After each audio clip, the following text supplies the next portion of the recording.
असंख्य पर्यटक हे दल लेक पाहण्यासाठी काश्मीरमध्ये दाखल झालेले आहेत। मात्र या ठिकाणी असोसिएशनकडनं बंद हा पुकारलेला आहे। कालच्या पहलगामच्या घटनेनंतर या ठिकाणी एक दहशतीचं वातावरण हे पर्यटकांमध्ये देखील पाहायला मिळत आहेत। पण जाणून घेऊया, नाशिकमधले एक कुटुंबीय आपल्या सोबत आहेत। ताई, काय सांगशील? खरं तर या ठिकाणी कालच आपण आलेला आहात आणि कालच ही घटना घडली, ऐकून नेमकं काय पहिली प्रतिक्रिया वाटते तुला? काल तर आम्हाला कळलं की असं अटॅक झालेला, तर आम्हाला सर्वांना भीती होती की आता आम्ही तिथं जाऊ की नाही, आमचं ते सर्व रद्द होऊन जाईल।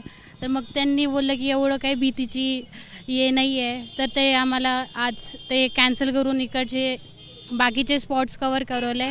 पण इकडं एवढं काही वाटत नाही आहे, पण बाकी आता बघू। ट्रिप कंटिन्यू करणार आहात? अनेक ठिकाणी अशीच परिस्थिती आहे, भीतीचं वातावरण या ठिकाणी मोठ्या प्रमाणात पाहायला मिळतंय। हां, आता त्यांनी जबाबदारी घेतली आमच्या गाईडने, तर मग आम्ही त्यांच्या भरोसा ठेवून करू कंटिन्यू। कितीचं पॅकेज एकूण या ठिकाणी भरून आपण आलेला आहात? पॅकेजचं मला भावाने केलेलं पॅकेज।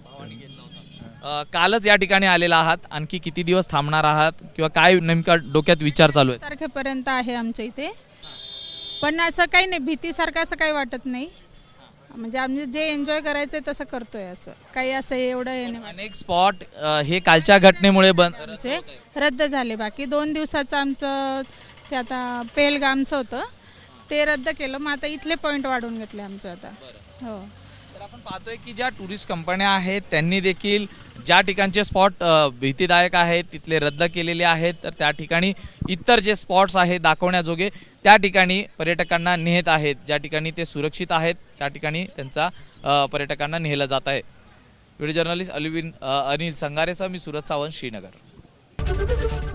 एबीपी माझा, उघडा डोळे बघा नीट।